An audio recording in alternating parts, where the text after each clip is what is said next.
Hi అండి, అందరు ఎలా ఉన్నారు? బాగున్నారా? ఈరోజు నేను తెల్లగర్జల కూర వండుతున్నానండి. ఇది తెల్లగర్జల కూర అంటారు. ఇగో మా ఇంట్లో తొట్టిలో లేచిందండి. మేము అన్ని పైన బిల్డింగ్ పైన చెట్లు పెట్టినట్టుమి.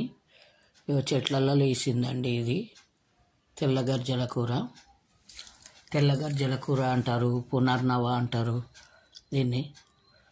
ఇది పప్పు వేసుకున్న బాగానే ఉంటుంది, కర్రీ చేసుకున్న బాగానే ఉంటుందండి. ఇది పప్పు వేసి వండవచ్చు, కర్రీలా గిట్ట వండవచ్చు. చాలా మంచిదండి ఇది ఆరోగ్యానికి గిట. తెల్లగర్జల కూర ఎవరికైనా మంచిది. ఇది చాలా బాగుంటుందండి కర్రీ చేసుకున్నా కానీ. ఆరోగ్యానికి అయితే చాలా మంచిదండి ఈ కర్రీ, ఈ కూర, తెల్లగర్జల కూర. ఒకటి చిన్నపిల్లలు ఉన్నోళ్ళు తినొద్దు, ప్రెగ్నెంట్ ఉన్నోళ్ళు తినొద్దు అంటండి ఇది. ఈ కూర తెల్లగర్జల కూర అందరికీ మంచిదేనండి ఆరోగ్యానికి అయితే. ఇగో 2 ఉల్లిగడ్డలండి. తెల్లగర్జల కూర కొంచెం వెళ్ళింది మా ఇంట్లో, తొట్టిల్నే వెళ్ళినుండే. 2 ఉల్లిగడ్డలు కట్ చేసుకున్నా నేను. ఆ తెల్లగర్జల కూర గిట కట్ చేసి పెట్టుకున్నా. కడిగేసి మంచిగా కడిగి కట్ చేసి పెట్టుకున్నా. స్టవ్ మీద ఒక చిన్న గిన్నె పెట్టిన బగోని. ఆయిల్ వేసుకోవాలి. ఆయిల్ స్టవ్ ముట్టించేసి ఆయిల్ వేసుకుంటున్నా. కొంచెం వెళ్ళిందండి. మేము బయట తీసుకురాలేనండి. అది తెల్లగర్జల కూర మా ఇంట్లోనే చెట్లలో లేచింది. అది పెట్టకుండా లేస్తుందండి. చాలా బాగా లేస్తుంది కూర. కర్రీ గిట్ట బాగుంటుంది. అది 1 స్పూన్ వేసిన ఆయిల్, ఉల్లిగడ్డలు, ఎల్లిపాయలు, కొత్తిమీర, కరివేపాకు అన్నీ వేసుకోవాలండి. పప్పు గిట్ట వేసుకోవచ్చు. పప్పులా పులుసు వేసి చేస్తారండి. కొంచెం చింతపండు అన్న టమాటా అన్న వేసి గిట్ట చేసుకోవచ్చు. కర్రీ అయితే ఇట్లా ఉండాలండి. ఇదంతా కట్ చేసి పెట్టుకున్న ఉల్లిగడ్డలు, 2 ఉల్లిగడ్డలు కోసుకున్న పెద్ద సైజు. ఇంట్లో గిట్ట పొడి కూరలాగా పెసరపప్పు ఇష్టం ఉంటే వేసుకోవచ్చు. ఉత్తకు కర్రీ గిట్ట చేసుకోవచ్చు.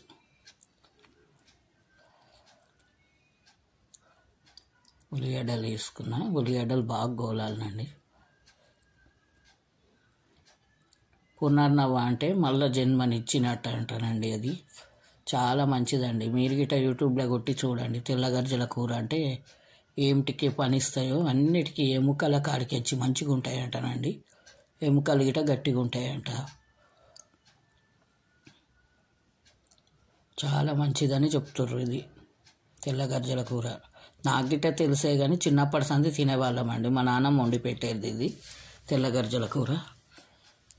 కాళ్ళ నొప్పులున్నా, అది దెబ్బలు తాకిన బొక్కలు గిట్ట అతుక్కుంటాయి అంటానండి ఈ కర్రీ తింటే.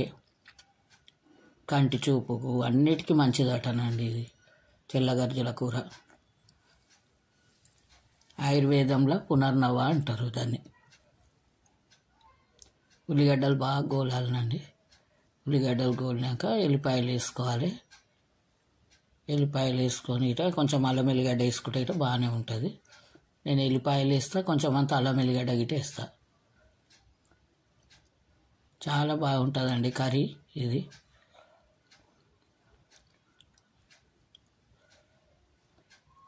మేము చిన్నప్పుడు చాలా తినేవాళ్ళమండి. ఇది ఊర్లల్లో బాగా వేస్తుండే. మా పొలంలో కానీ మా ఇంట్లో ఖాళీ స్థలం ఉండే, చాలా లేస్తుండే ఇవి చెట్లు. అల్లం ఎల్లిగడ్డ వేసుకున్నప్పుడు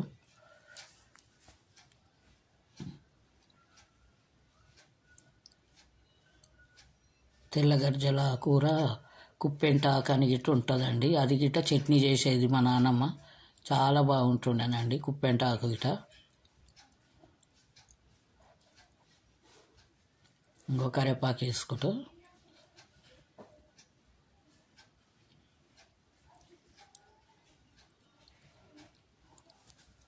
పసుపు వేసుకోవాలి కొంచెము. తోటకూర లాగానే వండాలండి ఇది గిట సేమ్. ఇష్టం ఉంటే పెసరపప్పు వేసుకోవచ్చు. పసుపు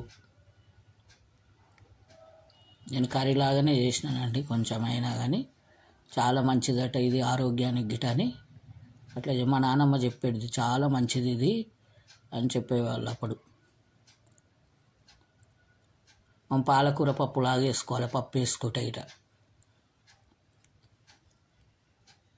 పసుపు వేసినాక అది మంచిగా కడిగి పెట్టుకున్న కట్ చేసి అది వేసుకోవాలండి. ఇక ఉల్లిగడ్డ గోలిపోయింది మంచిగా.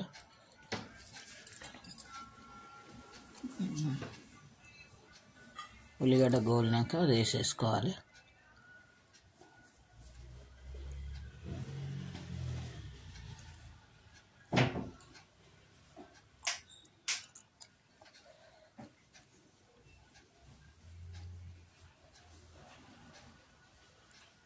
కడిగి పెట్టుకున్నానండి, ఇదంతా కట్ చేసి మంచిగా కడిగేసి పెట్టుకున్నాం. ఇది వేడి నీళ్ళల్లో గిట మసాలా పెట్టుకొని గిట తాగొచ్చు అంటారండి. ఇది ఆకు వేడి నీళ్ళల్లో మసాలా పెట్టుకొని తాగితే చాలా మంచిదంట. ఏ ఇన్ఫెక్షన్లు గిట్ట ఉన్నాయండి అంటారు, చాలా మంచిది అంటుంటారండి. ఇది తెల్ల గర్జల కూర ఏ ఇన్ఫెక్షన్లు రావట మన దగ్గరికి ఈ కర్రీ తింటే. ఇవి ఆకు గిట మసాలా పెట్టుకొని తాగాలన్నట. వేడి ఉన్నా కానీ వెళ్ళిపోతుందట, వేడి ఉండదట ఒంట్లో.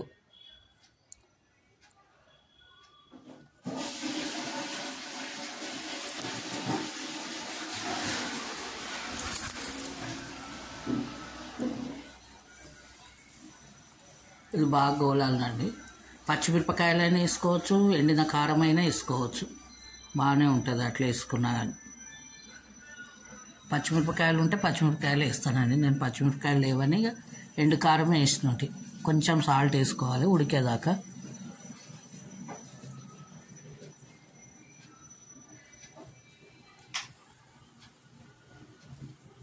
సాల్ట్ వేసుకొని కొంచెం సేపు మూత పెట్టేసేయాలి.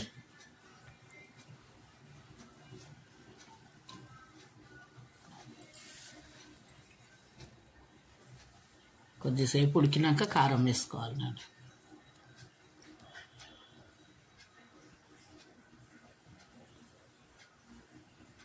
మూత పెట్టిన కొద్దిగా గోలినాక కారం వేసేస్తా. కారము తగినంత ఉప్పు వేసుకొని కొద్దిసేపు ఉంచుకోవాలి అట్లా.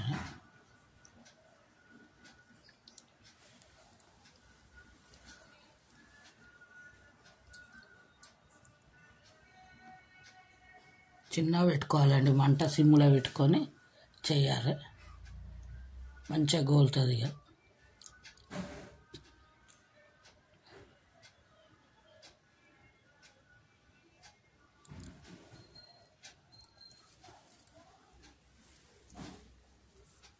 ఇక కారం వేస్తున్నా, కొంచెమే ఉంది కదా, కొంచెం వేసిన కారం. నేను కొంచెం సాల్ట్ వేసుకోవాలి. ఒక స్పూన్ గిట్ట వేయలేనండి కారం నేను, అది కొంచెం ఉంది. చాలు ఉంటే వేసుకోవచ్చు. మార్కెట్లో గిట్ట అమ్ముతారండి ఈ కూర, ఈ తెల్లగర్జల కూర అంటే అమ్ముతారు. మా సైడ్ అయితే అమ్ముతారు. ఇది పొనగంటి కూర, తెల్లగర్జల కూర. పొనగంటి కూర గిట్ట చాలా మంచిదండి. అది గిట్ట చేసుకోవాలి, బాగుంటుంది. ఆ కర్రీ గిట్ట ఇట్లనే వండాలి, చాలా బాగుంటుంది.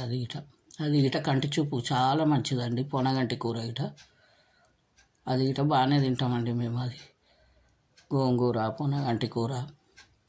గోంగూరనేమో కాల్షియం ఉంటుంది మంచిగా, అప్పుడప్పుడు తినాలి. అది గిట్ట